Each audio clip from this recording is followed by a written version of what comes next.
saying there's a benefit to dreams. There's a role providence is playing.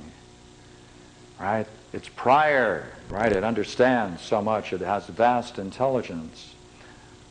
It extends a goodness and power and knowledge most specifically to benefit us in the most interesting psychic way possible, which is in our own development, our own spiritual development. Okay? Now, we went through an analysis. We sought the meaning. We went through the symbols and the structure of the dream. Okay? Does that mean, therefore, we're learning the language of the dream master? We're learning how to see how the dream may be composed and what it relates to? If so, then we're learning the language of the dream master, and that's the language of providence. Thank you. Right on time. 1 minute. 28 seconds.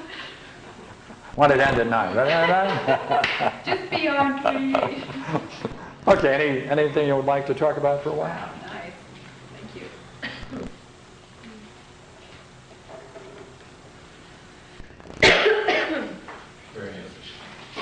Yes. Yes, this is all Greek philosophy, as you know. This comes out of Proclus, Plato, Plotinus, with a little twist, little adaptation. So the 5 qualities of goodness are the passion and affection and purifying, remission, and vitality? Yes.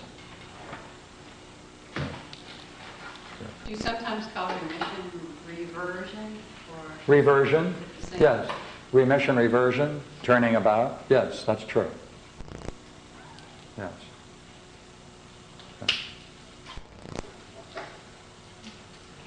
Thank you first for volunteering. Thank you.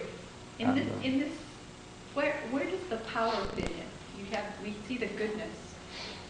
Well, any action, would you not agree, if you wanted to get someone to put this is really a multimedia production. A dream is a multimedia production. Yeah.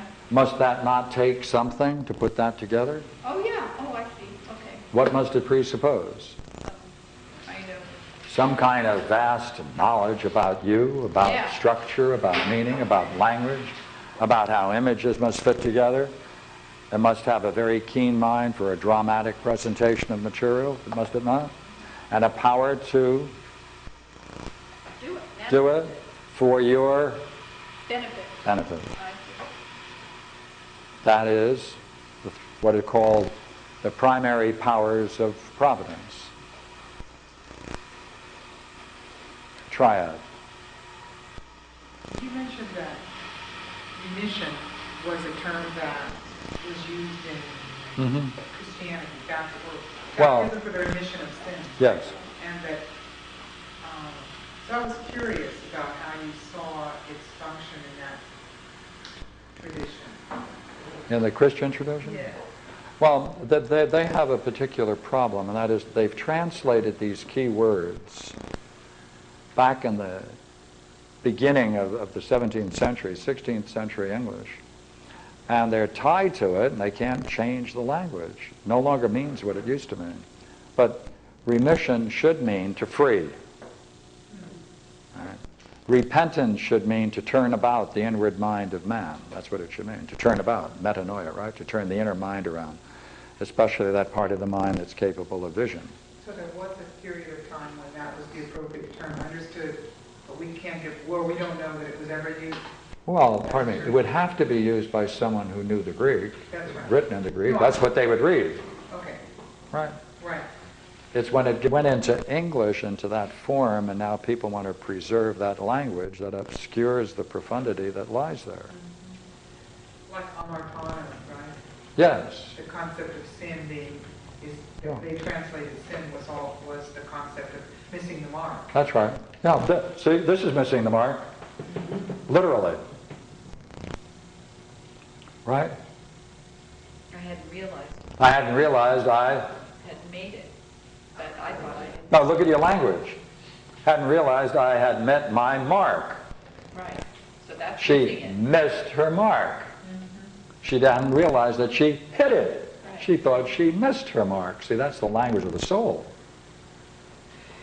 But when you use the word sin, it no longer has that, it can't carry that because it carries a lot of other meanings which are different. But we don't really know what practices they might have been involved in such that they would have used turning about as repentance.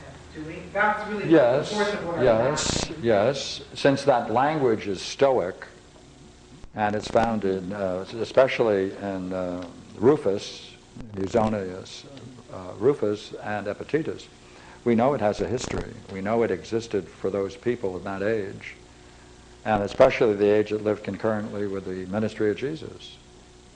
Wandering teachers who lived a certain lifestyle very akin to Jesus, their manner of delivery, their teachings, they used that language. That was the language they used before. Yeah.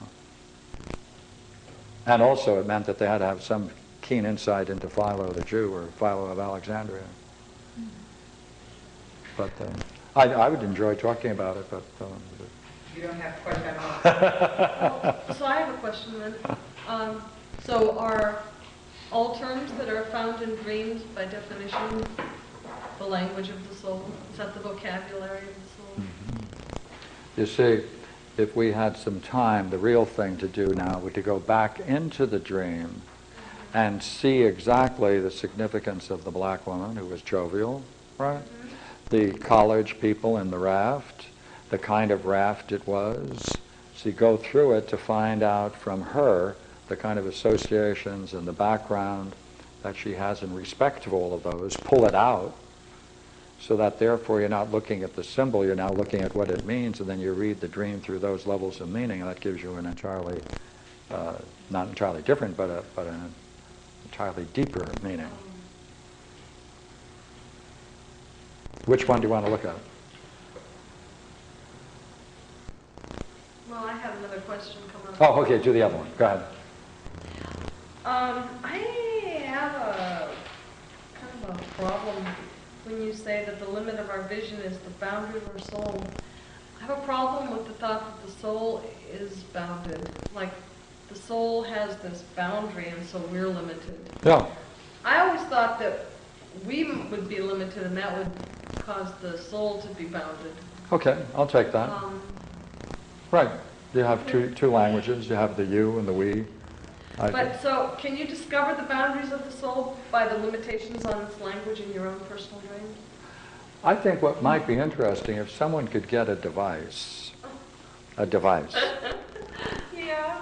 that could list all the possible beliefs that anyone can have and all of the forms in which it could take. Yeah. And then in some way allow someone to walk through this vast museum of these ideas Well, just use the Parmenides and Bible. click, say, oh yes, and that would become, you could probably make a geographical model of it. A geometric model at least, if you put all of those parameters down. Possible, yeah. Yeah, I can see a way to go there. Just, I too had a question about the language of dreams, and this is kind of on the level of, when you're learning the language of the dream master, are you learning to take as a whole what the image means to you, its personal content and its relationship to them? I guess I'm wondering about that. Like, we can definitely explore a particular symbol, or all the particular symbols, and see how they have a personal unity. They have a unity at Virginia for it. But I guess I was wondering, when you say learn the language of the Dream Master, I just thought you might mean something more than that, in the sense of, are you learning to pull it together differently? Like when we look at it, we kind of look at it as pictures and words and feelings, right? And yet you're saying that that particular picture has a certain